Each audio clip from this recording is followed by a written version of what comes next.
ఈరోజు మనం బీరకాయ పప్పు ఎలా చేసుకుందామో తయారీ విధానం చూసేద్దాం రండి. ముందుగా ఏం ఇంగ్రీడియంట్స్ తీసుకోవాలో చూపిస్తున్నాను.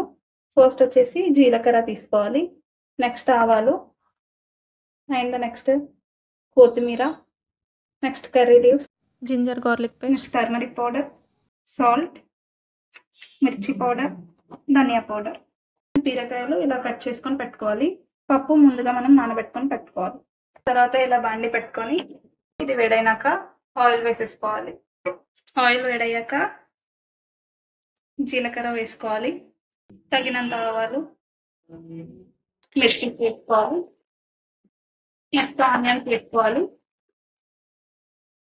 ఆనియన్స్ అండ్ మిర్చీస్ త్వరగా వేగాలంటే సాల్ట్ వేసుకోవాలి. ఏ కర్రీస్ చేసినా కూడా ఫస్ట్ ఆనియన్ మిర్చి వేసుకున్నాక కరివేపాకు వేసుకుంటే ఆ టేస్ట్ చాలా బాగుంటుంది. ఇవి బాగా వేగాక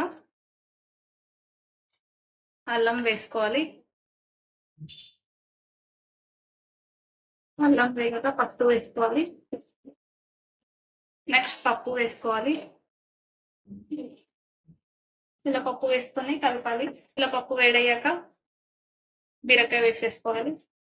చాలా మందికి తెలుసు బీరకాయ పప్పు ఎలా చేసుకోవాలో, బట్ నా స్టైల్లో నేను చూపిస్తున్నాను ఎలా చేయాలి.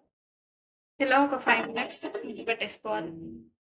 5 minutes తర్వాత మూత తీరక ఇలా కలుపుకొని కారం వేసుకోవాలి. 2 spoons వేసుకోవాలి.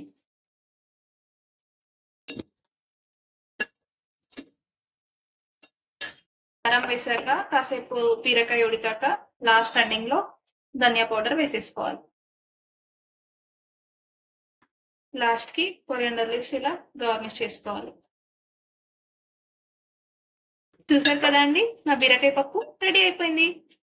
వేడివేడిగా ఇప్పుడు సర్వింగ్ బౌల్లోకి తీసుకుందాం. సో మీకు కనుక ఈ వీడియో నచ్చినట్లయితే లైక్ చేయండి, షేర్ చేయండి, సబ్స్క్రైబ్ చేయండి. ఇంకో వీడియోతో మళ్ళీ కలుద్దాం.